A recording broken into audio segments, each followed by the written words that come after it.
આમ આદમી પાર્ટી પોતાનું કદ દિન પ્રતિદિન વધારી રહી છે। કાર્યકરોની નોંધણી અને લોકોના દિલ દિમાગમાં પહોંચવાનો પ્રયત્ન કરી રહ્યા છે।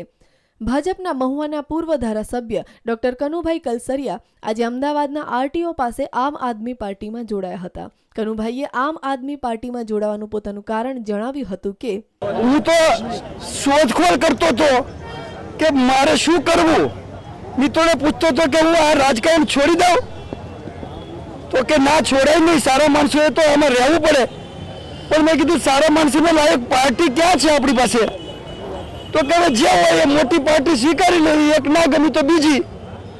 તો એવી રીતે મનોમંથન ચાલતું હતું। એવામાં ત્રીજો વિકલ્પ ઉગી નીકળ્યો અને મને લાગ્યું કે મારા દિલમાં જે અંતઃકરણમાં ચાલતું હતું એ કુદરતે મોકલી આપ્યું છે, એટલે મેં આપને સ્વીકારી લીધું। હંમેશા જનતાની મદદ માટે જ કામ કરતા રહ્યા છે કનુભાઈ। પ્રજાનું કામ કરવા અને નવી પાર્ટી કે પ્રજા માટે બનેલી છે, તેના માટે જ કામ કરવામાં આવશે। ભાજપમાં ખરાબી હોવાથી તેમણે પાર્ટી છોડી। કમળ કાદવ અને કીચડમાં જ ખીલે છે અને આ કીચડને અમે સાફ કરીશું। કાદવ ને કીચડમાં જ ખુલે છે। શક્ય હોય તો આપણે કાદવ ને કીચડને સાફ કરી નાખીએ। ન સાફ થાય ત્યાં ભલે કમળ ખીલે, પણ ગુજરાતમાં અને ભારતમાં તો સાફ કરવું જ જોઈએ। ઝાડુ દ્વારા લોકોને જોઈએ રોટી, કપડાં અને મકાન, જેના માટે તે વલખા મારે છે। મોટી મૂર્તિઓ બનાવીને કે પછી નેતાઓના પૂતળા બનાવવા કરતાં લોકોની જરૂરિયાત પૂરી કરવી જોઈએ।